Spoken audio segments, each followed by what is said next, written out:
সাংবাদিকতা করেন, আরে চুটিয়ে লাল করে দেবো, নোংরামি একদম বার করে দেব।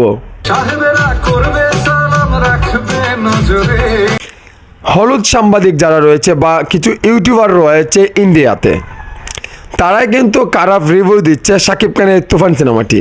যেই জায়গাতে আমাদের প্রসেনজিতে সিনেমাটি দেখে শাকিব খানের অনেক প্রাউড ফিল করেছেন, এমনকি আরও তারকারা সেটা সিনেমাটি দেখে কিন্তু প্রাউড ফিল করেছে। কিন্তু ভাই কিছু রিভিউ দিচ্ছে এতই খারাপ জিতের ফ্রেন্ডরা বা জিতের ইউটিউবার যে ফ্রেন্ডগুলো রয়েছে তারা। হ্যাঁ ভাই, ভালো কথা, আপনি জিতের ফ্রেন্ড, আমরাও তো বাংলাদেশে জিতের ফ্রেন্ড, সো এটা তো আমাদের খারাপ লাগার কিছু না ভাই, কারণ আমরা বাঙালির মতোই থাকবো, কারণ আমরা বাংলাদেশি, আপনারাও অপার বাংলাতে বাংলাদেশি, মানে বাংলাতে কথা বলেন, সব কিছু তো বাঙালি, তাহলে তো আমরা বাঙালি ভাই। সো একজন আরেকজনকে কুচা না দিয়ে সামনে কিভাবে ধাক্কা দিয়ে এগিয়ে নিতে হয় সেটা আপনারা বুঝতে হবে। সো একটা সিনেমা বানায় এত কষ্ট করে, যদি আপনারা ব্যাড রিভিউ দেন তাহলে কি দর্শক যাবে হলেতে? আপনাদের কারণে, আপনারা কিছু থার্ড পার্সনের কারণে আমাদের বাংলাদেশের এই অবস্থা, এমনকি বাংলা সিনেমার ইন্ডাস্ট্রির এই অবস্থা। আপনার এত চুলকানি উঠছে কেন? কারণ অনেকেই দেখছি, অনেক নিউজ করছে শাকিব খানের তুফান সিনেমাটা বুঝি সারা বিশ্বে সাড়া ফেললে, কিন্তু ভারতে সাড়া ফেলে নাই।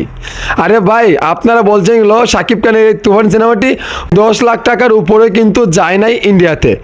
আপনারা এই যে ফাউল কথা বলেন আর শুধু যে বামার দোকান, এটা তো ঠিক না। আপনারা বক্স অফিসে কালেকশন দেখেন কতগুলো হচ্ছে, ঠিক আছে? এই যে তো লাফালাফি ফালাফালি করছেন, সেটা তো একদম উচিত না, একদম উচিত না আপনাদের। আরে ভাই, আপনাদের সিনেমা কি রিলিজ হবে না আমাদের বাংলাদেশে? তখন আপনারা যে কথাবার্তাগুলো আমাদেরকে শেখাচ্ছেন সেটা কি আমরা মনে রাখবো না? আপনার সিনেমা যখন রিলিজ হবে তখন তো আমরাই তো প্রচার কীভাবে করব বুঝতেই পারছেন, কারণ আপনারা যেভাবে কাজ করবেন সেভাবে আমরাই তো করব। আমাদেরকে যদি আপ্যায়ন করেন তাহলে আমরাও আপনাদেরকে আপ্যায়ন করব। সো সেটা বুঝতে হবে, সেটা না বুঝলে হবে না।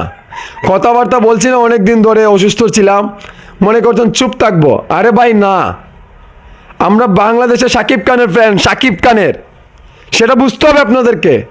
আর এত রিভিউ আপনাদের দরকার নেই, ফাউল কথাবার্তা বলেন মিয়ারা। আপনি শাকিব খানের এই তুফান সিনেমা দিয়ে সারা বিশ্বে কাঁপাচ্ছে, আর আপনি আসছেন, আপনাদের এখানে আমাদের তুফান চলে নাই। কে বলছে আপনাকে চলে নাই? সাংবাদিকতা করেন, আরে চুটিয়ে লাল করে দেবো, নোংরামি একদম বার করে দেব।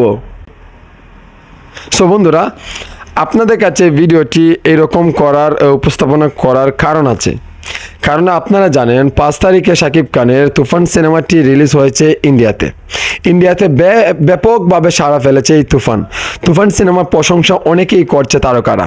তারপরে কিছু সাংবাদিক রয়েছে বলতে পারেন, এমনকি কিছু ইউটিউবার রয়েছে শাকিব খানের এই তুফান সিনেমার রিভিউ খারাপ দিচ্ছে, এমনকি নিজে কিন্তু কথাবার্তা বলছে, সেটা আসলে যুক্তিসঙ্গত না, এমনকি এটা একদমই উচিত হয় নাই।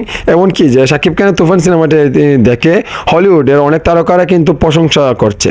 আপনারা জানেন প্রসেনজিতে করেছে, দেবে করেছে, আরও ইত্যাদি যারা নায়ক রয়েছে সবার নাম বলতে আমি চাচ্ছি না। সো সবাই কিন্তু এরকম রিভিউ দিচ্ছে।